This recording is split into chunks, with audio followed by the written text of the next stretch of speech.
실초전선 뉴욕과 서울의 하창수입니다. 코스피와 코스닥 양시장이 이틀 연속 상승했습니다. 어제는 그제보다 더 힘을 받는 모습이었는데요. 이제 기업들의 4분기 실적이 시장을 받쳐줘야 할 때가 아닌가 싶습니다. 일단 지난 8일에 삼성전자의 잠정 실적이 발표가 됐고 내일이죠. 22일 현대차, KTNG를 시작으로 23일 기아차와 LG U+, 26일 삼성 SDI, 28일 SK 하이닉스, 29일 네이버 등 이번 주부터 대형주들의 실적이 줄줄이 발표가 됩니다. 자, 오늘은 현대차의 실적 전망을 중심으로 4분기 기업 실적이 우리 시장에 미칠 영향까지 지금부터 심층적인 얘기 나눠보겠습니다. 예, 안녕하십니까. 증시 최전선 뉴욕과 서울의 이승석입니다. 앞에서도 하창수 캐스터가 얘기했다시피 이제 내일 모레부터 국내 기업들의 본격적인 실적 발표, 물론 지난번에 삼성전자가 실적 발표를 하긴 했습니다만, 이제 예비 실적이었고요. 본 실적을 이제 이번 주 22일부터 발표가 시작되죠. 어닝 시즌에 대한 항상 불안감은 정말 기업의 실적이 좋아졌을까? 또 내가 가진 종목들의 실적은 어떨까? 이게 이제 우리 투자자분들의 지금 체크해야 될 가장 중요한 덕목이 아닌가 싶습니다. 오늘 이를 집중적으로 분석해 보도록 하겠습니다. 오늘 또 두 분의 패널을 모셨는데요. 웰스에셋의 명성욱 대표, 그다음에 메리츠증권, 메리츠 종금증권 강북금융센터 이서구 부장 나오셨습니다. 안녕하십니까? 네, 안녕하세요. 소속이 굉장히 기네요. 자, 오늘 또 이제 실적 시즌에 대한 본격적인 얘기를 하기 전에 우리 이승원 대표가 이번 실적 시즌에 대한 전망을 우리 시청자분들을 위해서 브리핑할 테니까요. 잘 들어보시기 바랍니다. 네. 지금 삼성증권의 실적 전망에 대한 쪽을 한번 바라보도록 하겠습니다. 안녕하십니까? 그러니까 삼성증권이 내놓은 자료죠? 예. 안녕하십니까, 이승원입니다. 네, 삼성증권이 이제 그 실적 전망에 대한 쪽, 이번 코스피 시장에 대한 실적 전망치에 대한 쪽을 예상을 했는데요. 지금 삼성증권은 지금 시장에 대한 쪽을 그렇게 긍정적으로 바라보지 않는 것 같습니다. 4분기 실적 발표 후에 지금 2015년도 지금 실적 전망이 큰 폭으로 하향 조정될 가능성이 있다라고 지금 전망을 하고 있고요. 현재 2014년도에 그 MSCI 그 인덱스 편입된 종목들 기준에서 영업이익률이 5.6%, 최근 10년 내 최저치를 좀 기록을 했다라는 그런 얘기를 하고 있습니다. 그러니까 지금 금융위기 이후 평균 이익률이 6.4%인데 지금 최저 수익률이 6.1%였는데 이거를 하회하는 지금 영업이익률을 보여줬다는 거니까 그만큼 실적에 대한 쪽이 좋지 않았다라는 얘기겠고요. 근데 그럼에도 불구하고 2015년도에 영업이익률 증가치를 지금 보게 되면은 컨센서스가 한 6.6% 정도를 예상하고 있어서 너무 낙관적인 전망이 아니냐라는 그런 이야기를 하고 있습니다. 그러니까 지금 보게 되면 이제 이 차트 보기 좋게 지금 차트를 보시게 되면 6.6%인데 현재 지금 수익성 개선에 대한 기대치가 너무 낙관적이어서 앞으로 실적에 대한 발표 이후에 오히려 좀 주가에 대한 흐름이 코스피는 그렇게 크게 긍정적으로 뽑아줄 만한 모멘텀은 없어 보인다라는 것이 삼성증권의 지금 의견인데, 자, 지금 우리 두 분의 전문가께서는 어떤 생각을 가지고 계시는지 한번 여쭤보도록 하겠습니다. 예, 일단 4분기 이제 어닝 시즌을 맞이해서 먼저 이제 삼성전자가 실적을 발표를 했는데요. 사실 삼성전자가 이제 그 실적을 발표했는데 당초 예상보다는 그래도 조금 안정된 모습을 보였죠. 이제 한 5조 2천억의 이제 영업이익을 갖다가 4분기에 내는 것으로 발표를 해서 3분기를 기점으로 해가지고 작년 3분기를 기점으로 해서 그동안 작년에도 굉장히 어려운 시장이었는데 조금씩 좀 개선되는 모습이 아닌가 이렇게 볼 수 있고요. 또 이제 내일 모레면은 또 현대차 실적이 발표됩니다. 현대차에 대한 실적은 말이 많은데 일단 제가 준비한 우리 시장의 어떤 그 기업들의 실적 현황, 삼성전자, 현대차 이렇게 해서 제가 그 자료를 갖다 하나 만들어 왔는데 네. 그거 이제 한번 화면에 띄워 주시죠. 네, 예, 보시죠. 이 삼성전자하고 사실 현대차 3사죠. 현대차하고 기아차하고 모비스.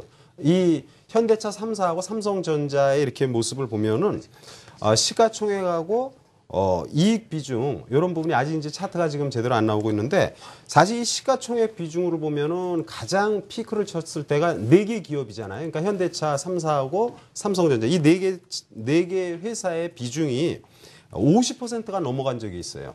그러니까 작년 2012년도죠. 50%가 넘어가니까 시가총액 현대차하고 그 삼성전자의 비중이 시장에 절대적으로 영향을 미치고 있고 네. 또 그 하단에 있는 게 이제 그 이익 비중인데 이익 비중도 보면은 30%가 상회하는 이런 모습이어서 사실 이 4개 회사의 영향이 아주 절대적인 이런 모습입니다. 그러나 근래 들어서 이제 상당히 저조한 모습을 보이면서 이익 비중도 지금 20%대 한 중반대로 이렇게 줄어드는 이런 모습이고요. 전반적으로는 이제 조금씩 다른 기업들의 약간 좀 선전이 좀 기대된다 이렇게 볼 수 있고 다음 차트를 한번 보면은요. 네. 삼성전자하고 현대차 3사를 제외한 전망치 달성 비율을 봅니다. 그러니까 우리가 항상 실적이 나오기 전에 예상치가 있지 않습니까? 근데 예상치하고 이제 달성 비율은 일반적으로 좀 편차가 있는데 그거 보면은 2013년 4분기 때 좀 아주 파랗게 짙은 그 기업들이 이제 코스피 200에 준하는 기업들의 이 실적 전망치에 대한 달성 비율을 나타내는데 그때 이미 저점을 지금 만들어 놓은 모습이에요. 그래서 올해 그 작년 그 1분기부터 전반적으로 지금 조금씩 개선이 되고 있고 그리고 중간에 있는 옅은 파란색이 이제 삼성전자와 현대차 3사의 모습을 보이는데 이 기업들의 모습들은 우리가 3분기 때 사실은 어닝 쇼크를 경험하지 않았습니까? 그런 차원에서 이제 조금씩 개선되는 모습이 나올 것이다 이렇게 보고 있고요. 일단 현대차의 실적은 지금 편차가 너무 심해가지고요. 이런 부분은 이제 조금 더 이 시간에 또 논의를 좀 해봐야 되는. 전망치가 지금 현대차 같은 경우에 상단은 어느 정도고 하단이니까 영업이익 기준에서 본다면 영업이익을 보면은 하단은 한 1조 한 9천억 정도 수준까지 나오고 또 상단은 2조 1천억까지 나와요. 근데 이런 부분이 아무래도 이제 현대차가 판매 대수로는 사실은 사상 최대의 판매를 하고 있는데 환율 부분이죠. 그래서 이제 작년에는 그 대체적으로 보면은 이제 환율 부분이 굉장히 좀 원화 강세 기조에서 4분기 때 약세 기조로 막 전환되지 않았습니까? 그래서 예. 그런 부분이 약간 개선이 됐는데 그것보다 중요한 게 이제 러시아가 지금 유가 하락으로 인해서 이제 그 러시아 이제 루블화의 폭락이 아주 굉장히 심해졌죠. 한 40% 가까이 이렇게 폭락을 하고 또 우리가 또 남미의 또 저기 브라질 시장도 좀 중요하다 이렇게 볼 수 있는데 이 헤아라도 10% 넘게 하락을 했습니다. 그래서 매출은 판매는 많이 했음에도 불구하고 상대적으로 이제 이 러시아나 이제 남미 쪽의 이런 환율 부분이 이제 가치가 떨어지면서 상대적으로 상당히 위축된 모습을 보인 것이죠. 그래서 아마 해외 부분의 그런 요인 때문에 이 영업이익이라든지 매출 전망에 편차가 지금 굉장히 좀 그렇게 심하게 따진다면 나오지 않나. 현대차가 지금 현재 그 미국 쪽, 그러니까 미주 지역 쪽에 수출하는 물량 외에 다른 쪽으로 수출되는 물량은 환율 때문에 오히려 좀 데미지를 좀 많이 볼 가능성이 있는 겁니까? 많이 봤어요. 유로화도 지금 어쨌든 계속 가치가 떨어지고 있는 상황이고 뭐 호주 달러 같은 경우도 지금 이제 달러 대비해서 가치가 떨어지니까. 그렇죠. 그래서 이제 러시아 같은 경우 보면은요, 4분기 매출이 러시아만 한 5,300억 예상하는데요. 예. 이 자체가 전년 4분기 대비로는 한 18% 하향 조정이 된 겁니다. 그러니까 우리가 지금 그 3분기 때에는 원화가 강세 기조를 보였지만 4분기 때에는 사실은 원화가 약세 기조를 많이 보였거든요. 3분기 때 1,020원대에서 4분기 때 1,070원대로 이렇게 올라왔습니다. 근데 이런 부분들이 이제 환율 때문에 약간 좀 편차가 좀 심하게 나타나는 이런 모습이다 이렇게 볼 수 있습니다. 그렇군요. 그러니까 이게 현대차 실적도 결국 굴곡이 좀 있네요, 그렇죠? 그렇죠. 그러니까 내일 모레 이제 좀 좋게 발표되기를 바라는데 예. 아무튼 뭐 기대는 좀 해봐야 되겠죠. 이제. 제가 생각하기에는요, 지금 글로벌화가 많이 되지 않았습니까? 특히 이제 현지 공장이 많이 있는 회사, 특히 이제 자동차라든가 이제 삼성전자처럼 이렇게 해외 공장이 많은 경우에는요, 예. 이 집계 상황도 상당히 좀 늦어지지만은 최근 들어서 환율이 많이 변동성이 있잖아요. 그렇죠, 예. 그래서 섣불리 이렇게 좀 얘기하기는 좀 힘든 것 같습니다. 다만 한 가지 여기에서 그동안 우리가 경험상 그리고 매년 있었던 일이 있습니다. 뭐냐면은요, 12월 달까지 좋게 보던 증권사가 갑자기 1월 달 들어서 실적 계속 하향합니다. 작년에도 그랬고, 그리고 전분기에는 더 그랬죠. 12월 달에, 지난번에 LG화학이 저 한강한 거 처음 봤거든요. 네. 예, 지난 분기에. 이건 뭔 얘기냐면은, 내가 그동안 각 증권사 전망치가 있었는데, 그거보다 한 번 더 떨어지다 보니까 요번에 지난주에 갑자기 실적 전망 예상치가 상당히 많이 내렸거든요. 네. 각 증권사 예상치, 컨센서스가 많이 하향이 됐었는데 그 이유가 있습니다. 지난 분기에 한 번 되었거든요. 그리고 야단도 많이 맞았거든요. 예측치가 전혀 다르게 그냥 푹 떨어지다 보니까 그러니까 미리 내린 결과가 있다라는 점에서 놓고 보면은요. 요번 분기 실적 이미 미리 예상치를 갖다 지난주에 좀 많이 낮춰놓은 상태이기 때문에 실질적으로 실적이 발표된 시점에서는 그 충격이 그렇게 크지는 않을 것 같습니다. 화면을 의외에 잠깐 통해서 한번 보시게 되면 네. 지금 이제 그 화면 통해서 한번 자료를 볼 필요가 있을 것 같은데요. 지금 말씀 주신 대로 이 IT 업종 같은 경우나 이쪽은 많이 떨어졌습니다만 자동차 같은 경우도 하향 조정은 됐지만 상대적으로 좀 안정적인 그런 모습을 보여주고 있거든요. 그러니까 유일하게 반도체 업종 같은 경우는 EPS 추정치가 작년 하반기부터 들어서 이렇게 올라가는 모습을 좀 보여줬고 이게 IT 전체가 굉장히 안 좋네요. IT 전체는 좀 삼성전자 때문에 좀 계속해서 하락을 했지만 그 12월 달 들어서는 좀 안정적인 모습을 좀 보여주는 이런 모습을 보여줬거든요. 근데 이제 궁금한 건 이거란 얘기죠. 그러니까 현대차 싸다는 건 알겠다라는 얘기죠. 현대차 싼 거는 좋은데, 그러니까 외국인은 최근에 좀 사긴 했습니다만은 예전과 같이 현대차를 쌈에도 불구하고 사지 않고 있거든요. 그러니까 정몽구 회장이 이번에도 나와서 얘기했죠. 지금 현대차 이번에 그 삼성동 건설 서둘러라라는 네. 얘기를 하고 있습니다. 지속적인 그러면 자금 유출에 대한 쪽이 발생할 수밖에 없는 상황이고 지금 공장 중국에도 2군데 짓고 있고 물론 이제 뭐 자금에 대한 쪽에 뭐 현대차가 압박을 받는다는 얘기가 아니라 외국인들 입장에서는 이 프리캐시 플로우, 잉여 현금 흐름에 대한 쪽을 중요시 여기는데 이게 계속해서 지출되는 현대차에 대한 쪽을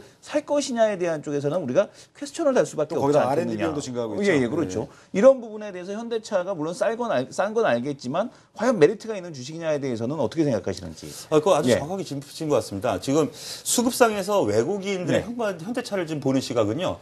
그 삼성동 그 부지 매입에 대한 부분이 과연 신뢰할 수 있느냐. 즉 기업의 내부 유보율을 갖다가 뭐 오히려 그냥 이렇게 좀 그냥 쓴 힘이 돼버렸잖아요. 예. 거기다가 실적까지 그게 또 반영이 된다라면 계속 감가상각을 해나가야 되는데 그 부분을 신뢰도를 약간 잃었다는 부분에서 수급 부분에서는 외국인이 적극적으로 사지는 좀 힘들지 않나라는 부분. 그리고 두 번째는 앞서 잠시 말씀드렸는데요.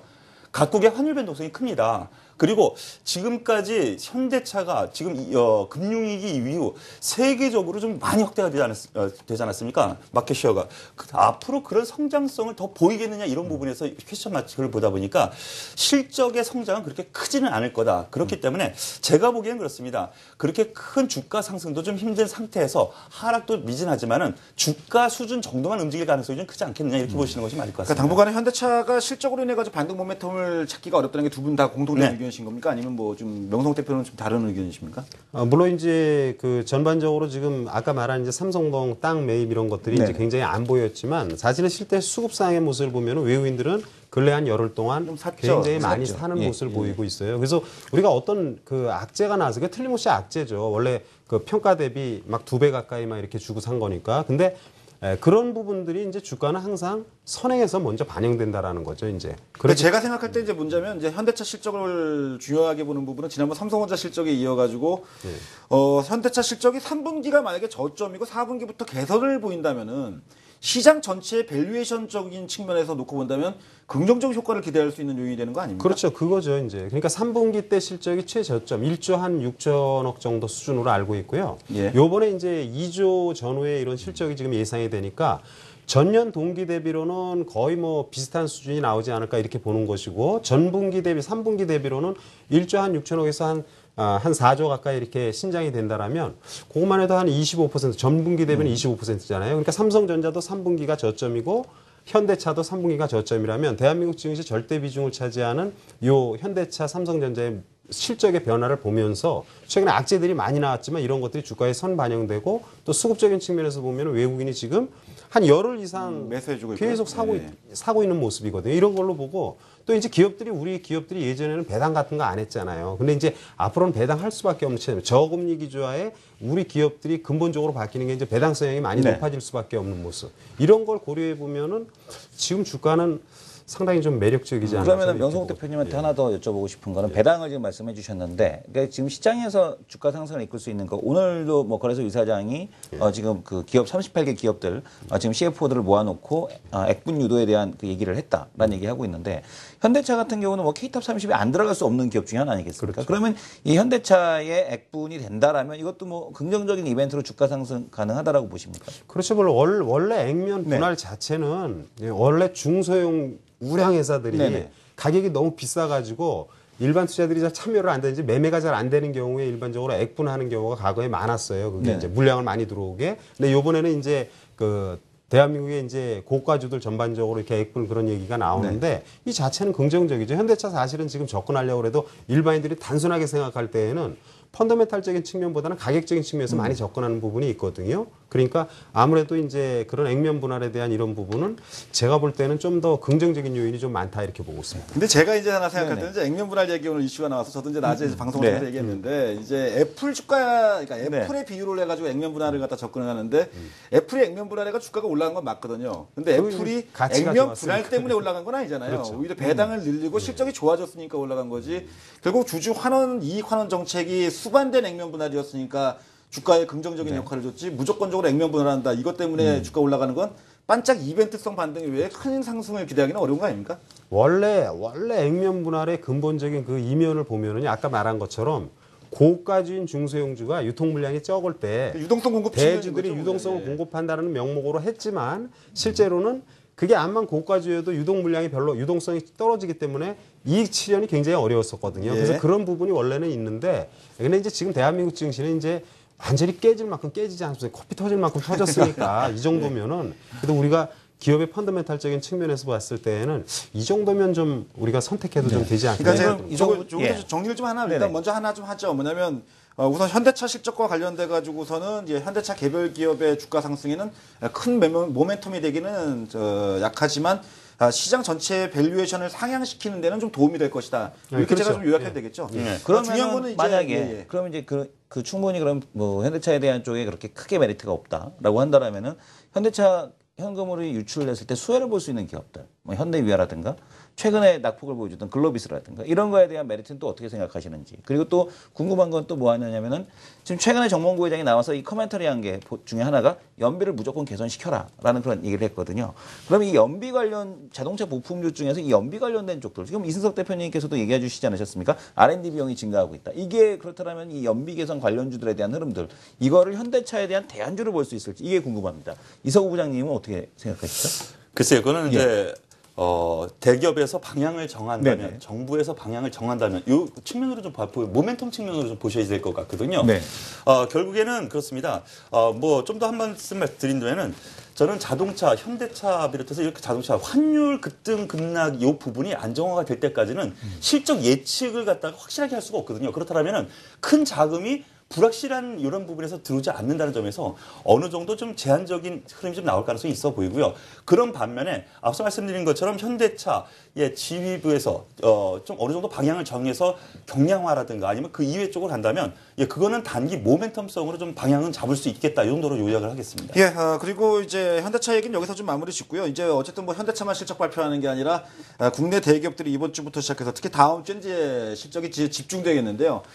지금 뭐 앞에서 이승원 대표도 얘기했다시피 실적에 대한 전망이 이렇게 지금 현재 썩 밝지는 않은 것 같은데 지금 두 분이 바라보시는 4분기 국내 기업의 실적 전망과 더불어 가지고 좀 긍정적으로 우리가 봐도 되는 업종 또 내지는 또 실적이 여전히 부담스럽거나 부진할 걸로 보여지는 업종 이렇게 좀 구분해 가지고 좀 설명을 좀 해주시죠. 그 부분 제가 먼저 말씀을 드리죠. 일단 우리나라 지수가요. 지금 1900포인트에서 왔다 갔다 하고 있고 앞으로도 당분간은 그럴 것 같습니다. 다만 중요한 거는 지금 바로 이 1900포인트 바로 아래 그러니까 1880포인트라고 저는 생각을 하고 있는데 각 증권사마다 좀 다르긴 합니다. PBR이 1배 수준 그리고 PER 기준으로 한 10배 수준 미만 정도거든요. 예. 그렇다면 싸다는 인식은 분명히 있습니다. 그렇기 때문에 1900포인트 아래에서는 기관의 매수세가 분명히 지금 최근 들어서 들어오고 있고 위에 올라가면 또 다시 때리고 그래서 이 부분을 계속 잡아나갈 가능성이 앞으로도 좀 더 있을 가능성에 좀 염두를 둬야 될 것 같고요. 이 부분 그러면은 향후 이러한 부분을 어떻게 쳐나갈 것이냐 결국엔 실적입니다. 결국 실적 이제 부분인데 트레이딩 PBR로 본다면은 지금 1900이 1배라고 하지만 이제 포워드 PBR로 본다면 그러니까 앞으로의 전망을 네. 놓고 본다면 1900이 싸냐 이제 비싸냐가 더 중요한 거니까. 그렇죠. 그래서 우리가 이제 전망을 하는 거고. 네네네. 그런 점에서 볼 때 전망 전체를 좀 포괄적으로 좀 얘기 좀 해주세요. 근데 증권사 지금 하향 조정을 했어도요. 지금 포인트별로 보면 1% 내외인 것 같습니다. 앞서 말씀드린 것처럼 지금 1900포인트를 기준이라고 했는데요. 좀 낮은 증권사 같은 경우에는 향후 1년 12개월 예상치로 본 PER과 PBR도 역시 1880포인트 전이거든요. 그렇게 안 돼요? 예. 그러니까 1배 수준, 그러니까 1900포인트 아래에서는 싸다라는 인식이 기관에서도 있다라는 점으로 생각하시는 것이 맞을 것 같고요. 이 부분에 대해서는 역시 삼성전자와 현대차 같은 경우에는 지수, 그러니까 전반적인 지수 방어막 혹은 지수 추종 정도만 움직이는 거 전반적인 실적 향상 부분은 역시 턴어라운드 부분 어제도 잠시 말씀을 드렸었는데요. 화학이라든가 아니면은 건설 그리고 조선 이렇게 그동안 안 좋았었는데 향후 좋아질 거냐 여기에 초점을 맞춰서 기관이 좀 움직일 가능성이 좀 있어 보입니다. 바닥이냐 아니냐. 네네 그렇습니다. 그렇기 때문에 지수를 잡아놓고 있는 부분은 대형 두 개사 그리고 나머지에서 방향 그 이외 종목에서 방향을 잡을 거다 이렇게 저는 생각을 하는 거죠. 그렇죠. 이제 제가 볼 때는 이제 앞으로 그 국내 그 기업들의 이제 실적 전망은 일단 좀 긍정적으로 보고 싶어요. 올 후반부 쪽으로 갈수록. 예, 그렇죠. 이제 그러니까 그 첫 번째가 사실 우리가 이제 수출 관련 뭐 수출로 좀 먹고 사는 그런 구도다 기업들이 이렇게 볼 수 있다면 우리가 이제 수출하기 위해서는 환율의 변화가 뭐 절대적이지 않습니까? 그래서 최근에 이제 뭐 현대차도 그렇고 삼성전자도 그렇고 4분기 실적은 환율이 아까 말씀드린 것처럼 3분기에는 평균 원달러 환율이 1,026원 수준이었습니다. 그러나 4분기 때에는 1,087원입니다. 그러니까 네. 이런 걸로 봤을 때에도 환율로 인한 기업들의 수익 구조가 좋아질 수 있는 것이고, 그리고 이제 이게 일시적으로 환율이 이렇게 됐다면 이게 좀 문제가 생길 수 있는 거죠. 그러나 우리가 잘 아는 것처럼 미국 같은 경우는 이제 지금 뭐 양적 완화를 종료하고 이제 금리 인상에 대한 얘기가 시기가 저울질되고 있고, 그리고 사실 지금 보면은 유럽 같은 경우도 양적 완화를 갖다가 계속 지금 해야 되는 이런 상태란 말입니다. 그러니까 결론적으로 하면 유로화는 약세 기조가 전개될 것이고, 그리고 달러는 강세 기조니까 우리 기업들에 대한 수익 이런 그 수익 개선 이런 데에는 좀 수출 관련 기업 전반에 좀 확산되지 않겠나 이렇게 볼 수 있고, 특히 삼성전자, 현대차 같은 경우가 보면은 말씀드린 것처럼 이제 3분기를 저점으로 해서 4분기에 개선이 되는데, 이게 이제 코스피 시장에서 차지하는 비중이 절대 비중을 차지하고 있기 때문에 이런 걸 고려한다라면은 아무래도 이제 환율로 인한 대한민국 기업들의 약간 좀 수지가 개선되는 이런 추이는 좀 더 전개되지 않겠나 이렇게 볼 수 있습니다. 자, 마지막으로 짧게 제가 하나만 더 질문 드릴게요. 뭐냐면 두 분이 바라보시는 이번 실적 발표에 있어가지고 가장 주목되는 업종은 어느 쪽입니까? 그러니까 뭐 실적이 좋고 안 좋고 아까 뭐 얘기했다시피 네. 턴어라운드건 아니면 계속 좋아지건 간에 가장 좋은 쪽은 어떻게 보십니까? 일단 실적이 뭐 4분기에도 좋고 1분기에도 좋아질 가능성이 있다라는 쪽에 초점을 맞춘다면 역시 한전을 비롯한 유틸리티 쪽이 유틸리티 쪽이다. 좀 괜찮을 것 같고요. 예. 그리고 디스플레이 같은 경우 대만 업체는 공급권입니다. 예. 근데 우리나라는 아직 중간도 못 벗어났거든요. LG 디스플레이 같은 경우는요. 그런 점에서 놓고 보면은 디스플레이라든가 반도체 이런 부분은 좀 괜찮을 것 같고요. 4분기 기준으로 보면 역시 정화조라고 하죠. 4분기까지는 안 좋을 것 같습니다. 다만 증권사에서 1분기부터 턴어라운드 될 것이다라는 부분이 조선, 건설 이런 부분에서 나오니까 역시 이번 타이밍에서 이런 부분에서 미끄러지는 흐름이 나오면 좀 저가 매수로 보는 것이 맞겠습니다. 예. 자, 명 대표님도. 뭐 저는 뭐 그 지금 이서호 대표가 얘기했는데 저도 이제 디스플레이 쪽 예. 그쪽이 좀 괜찮을 것 같고, 반도체 이런 부분들도 지금 하이닉스가 최근에 또 단기 낙폭이 심해졌는데 하이닉스 같은 경우도 지금 매력적인 구간을 이렇게 보고, 대체적으로 이제 디스플레이 쪽, 그리고 이제 성장성을 고려한다라면 중국 관련 소비 관련주들 이런 부분들을 우리가 이제 좀 집중적으로 좀 봐야 되지 않나 이렇게 봅니다. 예, 알겠습니다. 여기까지 해가지고 오늘 4분기 실적에 대해서 개괄적인 내용을 좀 다뤄봤습니다. 특히 이제 현대차를 집중적으로 다뤄봤는데요. 아직은 이제 주가 반등의 모멘텀은 좀 약하다. 하지만 시장 밸류에이션은 도움이 된다. 이렇게 좀 요약해 보겠습니다. 현재 미국 증시가 개장을 했고 시작한 지 얼마 안 됐는데요. 지금 이제 약간의 하락세로 시작되는 것 같습니다. 어떤 내용 때문에 그런지 뭐 자세한 또 상황 살펴봐야 되겠죠. 하창수 캐스터 소개 좀 해주십시오. 네, 글로벌 시황 살펴보겠습니다. 어제 IMF가 세계 경제 성장률을 발표를 했는데요. 주요 선진국과 신흥국의 성장 둔화 속에서도 미국의 전망치는 상향 조정을 했습니다. 이 미국의 나홀로 성장에 대한 전망이 전반적으로 시장에 어떻게 영향을 미치고 있을지 살펴보겠습니다. 글로벌 시황센터 나와주시죠. 네, 글로벌 시황센터의 정윤성입니다. 네, 박재현입니다. 미국 증시도 지금 이제 한창 실적 시즌이 이제 진행되고 있죠.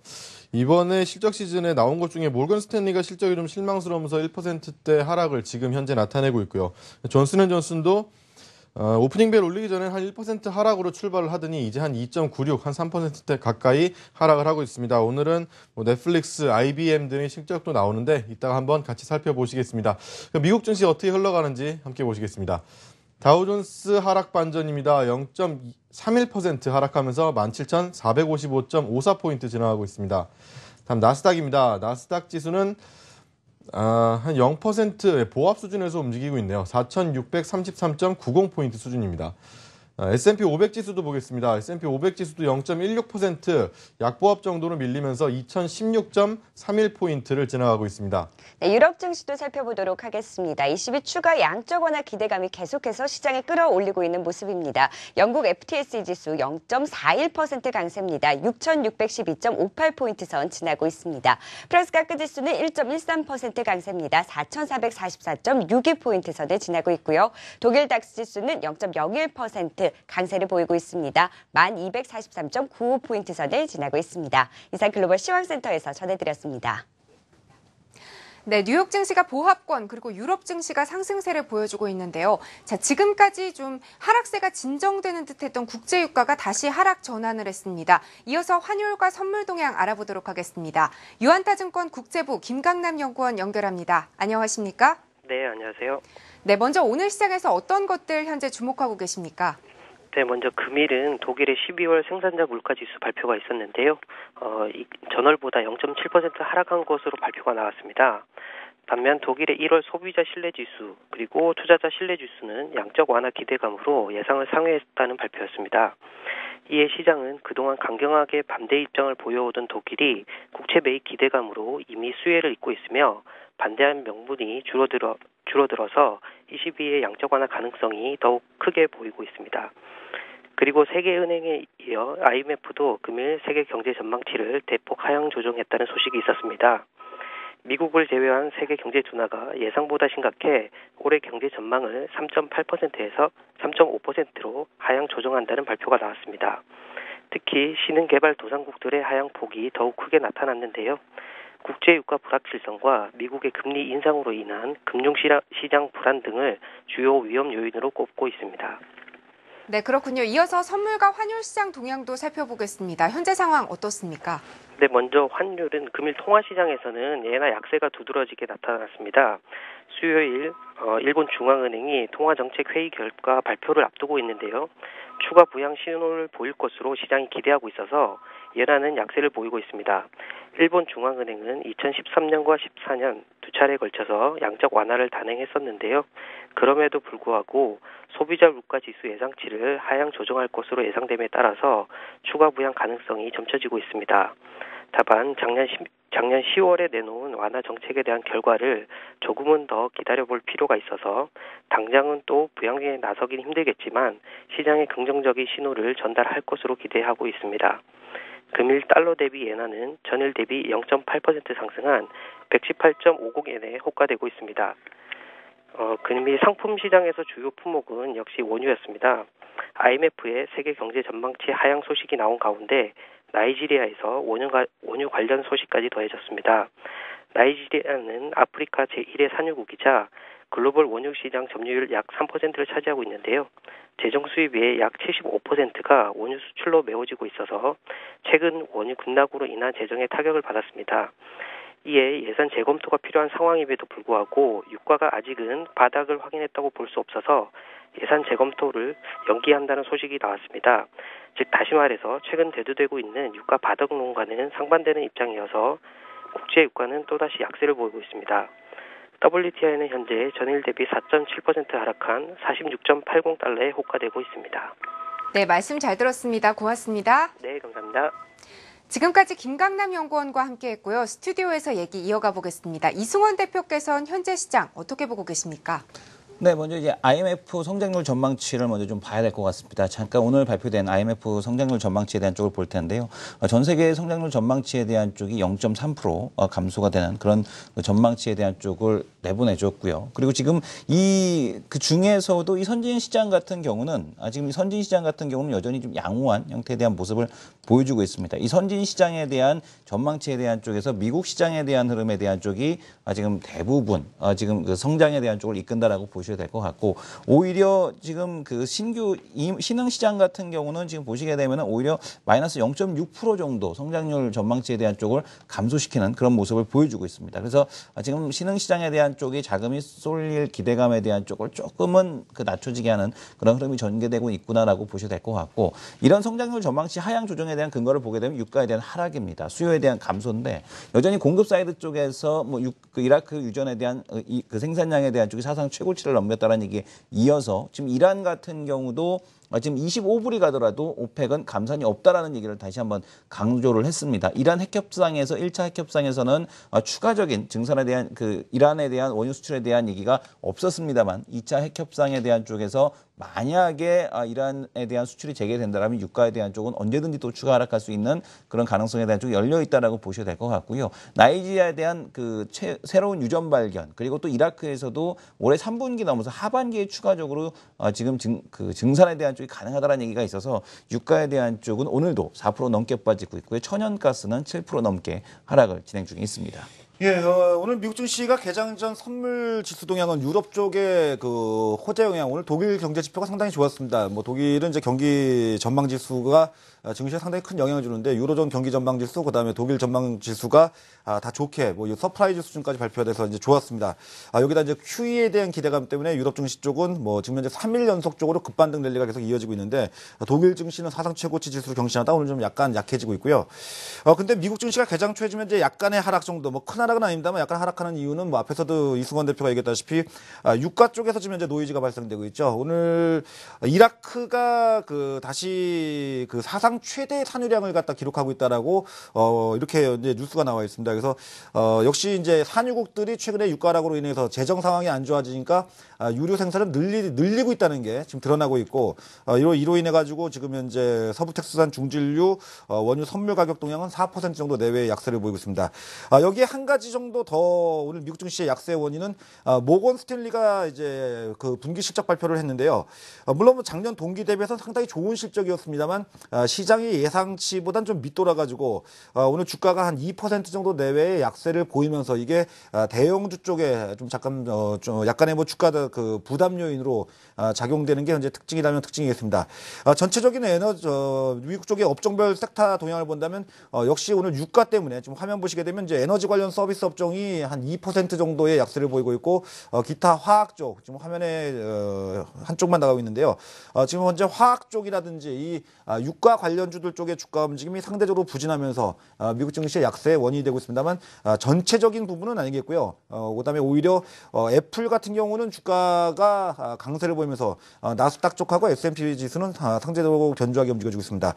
미국 쪽도 역시 이번 주에 ECB 통화정책회의 영향을 받을 것으로 보여집니다. 오늘 뭐 큰 하락 가능성은 높지 않다고 보여지고 있고 현재 분위기 본다면 보합권 내외 정도의 등락이 예상되고 있다 이렇게 이해하시면 될 것 같습니다. 네, 유가 전망과 함께 실적 발표치까지 한눈에 정리해봤고요. 이어서 현재 주목해볼 만한 이슈와 특징주 살펴보겠습니다. 동부증권의 박재현 연구원 연결합니다. 네, 시황센터입니다. 오늘도 좀 특징주를 살펴볼 텐데요. 오늘은 먼저 구글과 이 전기자동차 업체죠. 테슬라의 CEO인 앨런 머스크에 관련된 이야기를 해볼까 합니다. 먼저 첫 기사가 구글이 이 앨런 머스크의 스페이스X에다가 1빌리언 달러니까 이제 한 10억 불 해서 1조 정도가 되죠. 이거를 투자하는 게 클로즈 가까워졌다라고 이야기를 합니다. 과연 근데 이 스페이스X에다 구글이 투자를 왜 하느냐? 스페이스X가 이렇게 이제 사진에 보는 것처럼 인공위성을 쏘거든요. 인공위성을 쏴서 전 세계에다가 인터넷을 무선으로 깔아버리겠다라는 겁니다. 인터넷을 세계적으로 보급하기 위해서 전 세계에 뭐 선을 깔고 하는 번거로움을 없애버린다라는 거겠죠.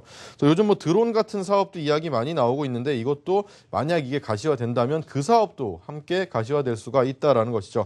게다가 머스크가 좋아하는 무인 자동차 이런 것도 전 세계 구석구석에 인터넷이 연결돼 있지 않으면 불가능한 것이기 때문에 이 사업에 굉장히 애착을 머스크가 가지고 있습니다. 또 얼마 전에 아마존이 드론을 이용해서 뭐 30분 만에 배송을 하겠다 이런 얘기도 했었죠. 이런 모든 굉장히 좀 하이 테크놀로지컬한 것들이 곧 뭐 인터넷을 통해서 가능해지지 않을까라는 생각을 합니다. 합작 성과가 나오기까지는 시간이 좀 걸리겠지만 그래도 좀 혁신적이지 않을까 하는 입장에서 먼저 좀 전해봤습니다.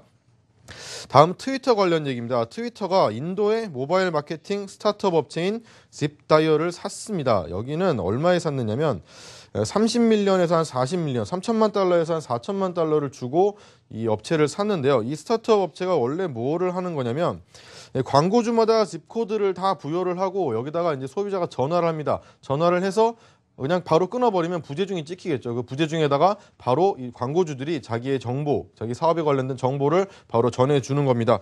이렇게 트위터가 이제 빠른 문답을 통해서 세계 네티즌들을 사로잡았었는데 이런 식으로 짚다이어를 통해서 광고도 뭐 어디를 항상 켜야지 언제 뭐 나올지 모르는 그런 걸 보는 것이 아니라 그냥 내가 원하는 정보를 바로 찍을 수 있는 그런 것을 통해서 네티즌의 호응을 한 번 더 얻어보겠다라는 거죠. 또 그리고 요즘 이제 중국을 잡아야 세계를 잡는다라는 말은 하도 오래 들었었죠. 근데 이걸 지나가서 이제 누구나 알다시피 이 세계 자금의 다음 타겟은 중국 다음으로 바로 인도입니다. 이 인도로 가는 자금들도 아마 많아질 것이고 인도에 굉장히 인구가 많이 살고 있기 때문에 앞으로 트위터가 인도에 이제 진출을 하게 돼서 얼마나 성과를 낼 수 있을지도 한번 기대해 보도록 하겠습니다.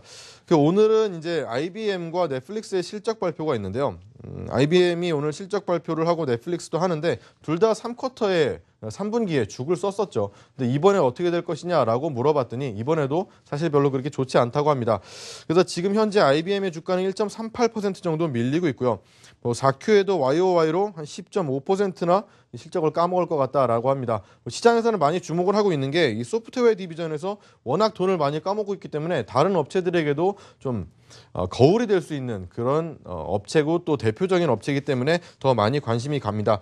넷플릭스 같은 경우에도 3Q 이후 실적 이후로 24.8%가 하락한 만큼 기사를 좀 살펴보니까 이번에는 좀 좋은 실적이 필요하지 않을까라고 예상을 했었습니다. 그런데 성적 자체는 나쁘게 나올지는 모르겠지만 장 끝나고 나오거든요. 하지만 지금 주가는 그렇게 크게 밀리지 않고 0.5% 정도 상승하고 있는 상태입니다. 네, 오늘 시황센터 여기까지 하겠습니다.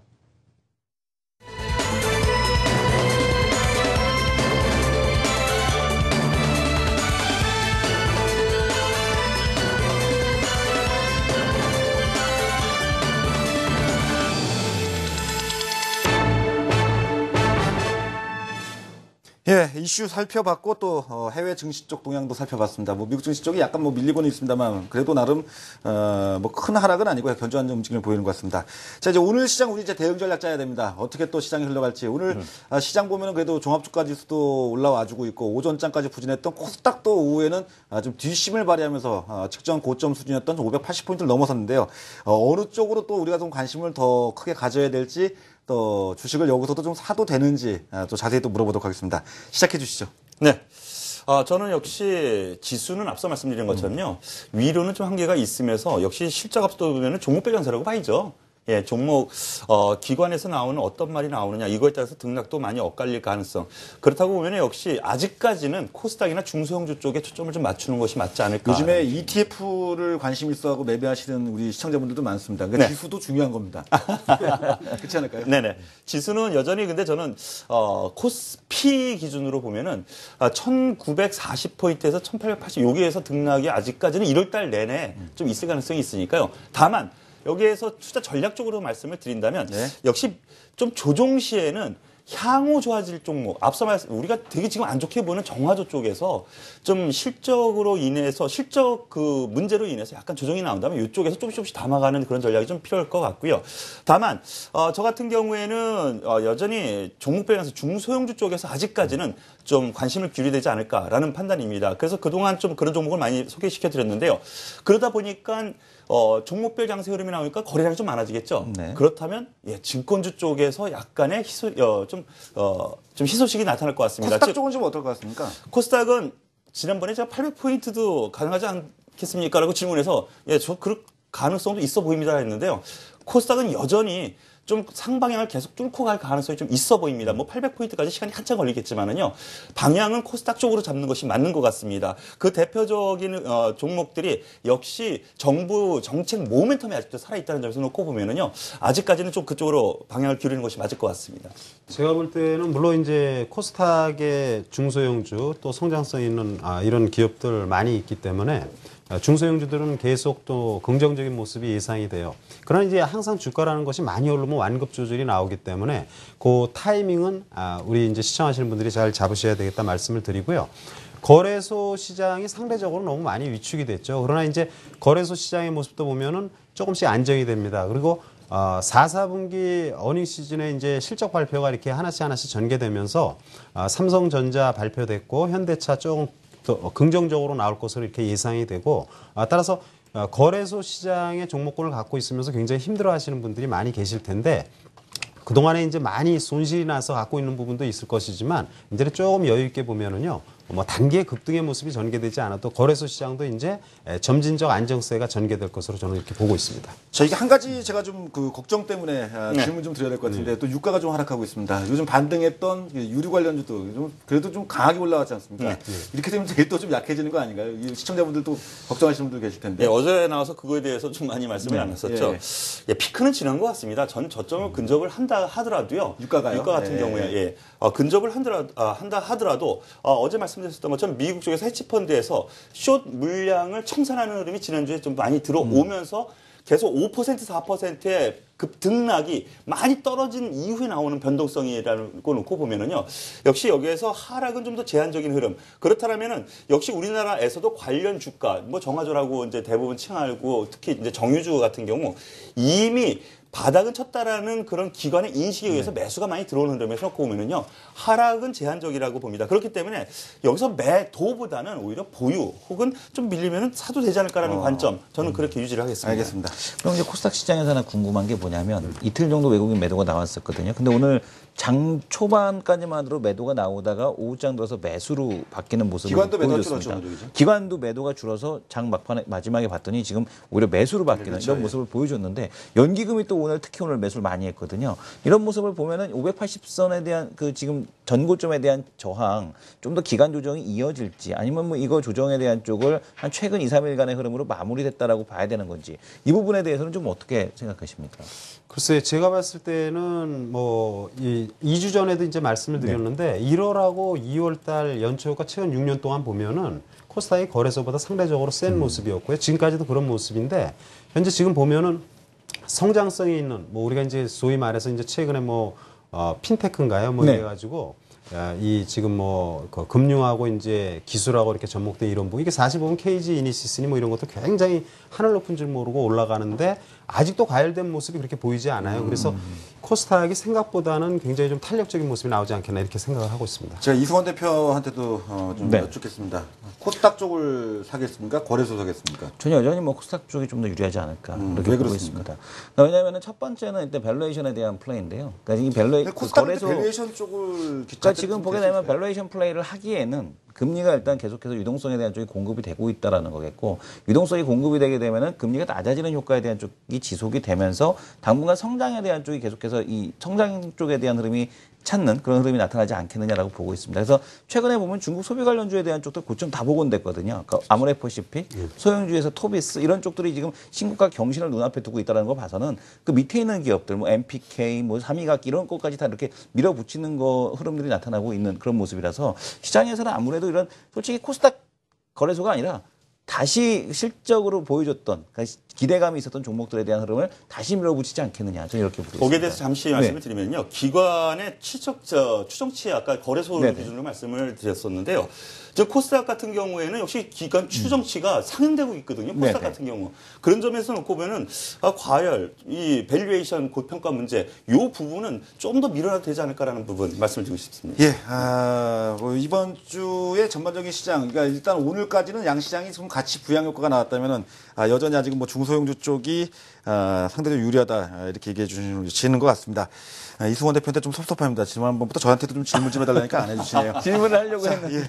예, 알겠습니다. 지금 현재 미국 증시 쪽 동향 대비해서 또 한국 증시의 반응은 어떤지 야간 선물 시장 보도록 하겠습니다. 정윤석 캐스터 나와주십시오. 네, 야간 선물 시세 살펴보도록 하겠습니다. 현재 지금 약보합 상황인데요. 정규장 대비했을 때 0.06% 약세를 보이고 있습니다. 247.75포인트 선을 지나고 있습니다. 수급 동향도 좀 살펴보도록 하겠습니다.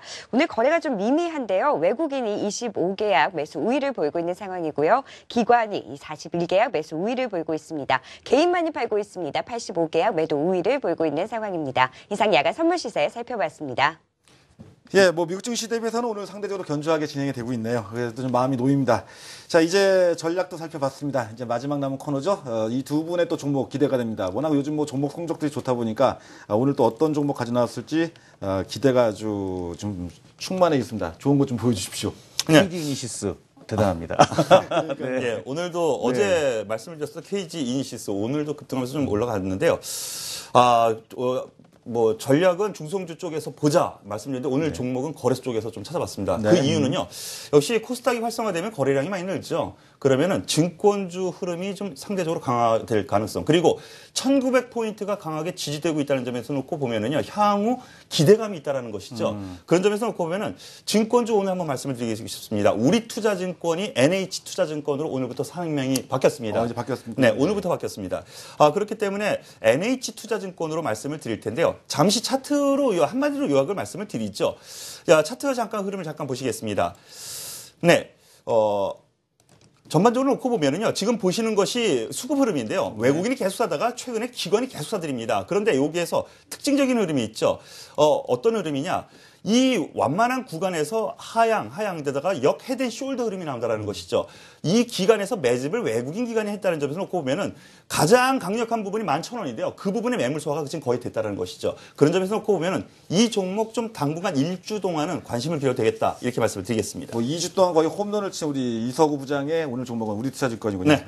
NH투자증권입니다. NH투자증권이군요. 이제 이름이 바뀌었네요. 네. 네, 제가 이제 간단히 말씀드리면은요, 저는 이제 코스닥에서 약간 공격적인 종목, 휴메딕스라고 있습니다. 휴메딕스. 이거 너무 사실 아니 단기에 한 50% 떴고 오늘 좀 물량이 좀 터져가지고 네. 부담스럽습니다. 그러나 이제 휴메딕스가 아니면 그 메디톡스를 약간 좀 대체할 수 있는 성격 이런 부분에 있어서 약간 좀 긍정적으로 볼 수 있고 이 시장이 지금 휴메딕스의 필러라든지 골관절염 또는 이제 인공눈물 그리고 화장품에까지도 이렇게 확대되는 이런 모습이고 그래서요. 앞으로 성장성이 굉장히 좋다라고 봅니다. 단기적으로 약간 부담될 수 있는 시점이지만 조정이 나올 때에는 휴메딕스 한번 관심을 가질 만하다. 이게 보톡스 시장보다 시장이 훨씬 크고요. 성장성도 앞으로 계속 좋을 것으로 보이고 또 한 종목 거래소 시장에서 간단히 말씀드리면 오늘 급락했던 SK네트워크스 4분기 실적에 대한 우려로 오늘 많이 빠졌습니다. 최근에 한 4거래일, 5거래일 이렇게 많이 빠졌는데 내년도 실적은 상당히 전망이 좀 올해죠, 올해요. 예. 그렇죠.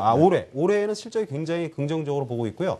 특히 이제 렌탈 사업, KT 렌탈 인수권이 이제 상반기에 있는데 그게 만약에 성사되면은 렌트 부분에 아주 최강자로 올라설 부분이 있어서 이 SK 네트워크스 아주 바닥권 주식하고 휴메딕스 고점에 있는 주식 두 종목 말씀드립니다. 휴메딕스는 정신이 번쩍 드네요. 그러니까. 전략은 되게 매우 좋은 것 같네요. 그러니까 올라간 거 강한 거, 그다음에 많이 밀린 거에서 어떤 밸런스가 좀 맞는 것 같습니다. 자, 두 분의 종목까지 살펴봤죠. 오늘 또 뭐 다양한 내용 가지고 이제 얘기를 나눠봤는데 우선 이 두 분 보내드려야 될 것 같습니다. 시간이 늦었습니다. 오늘도 늦은 시간까지 대단히 감사합니다. 네, 감사합니다.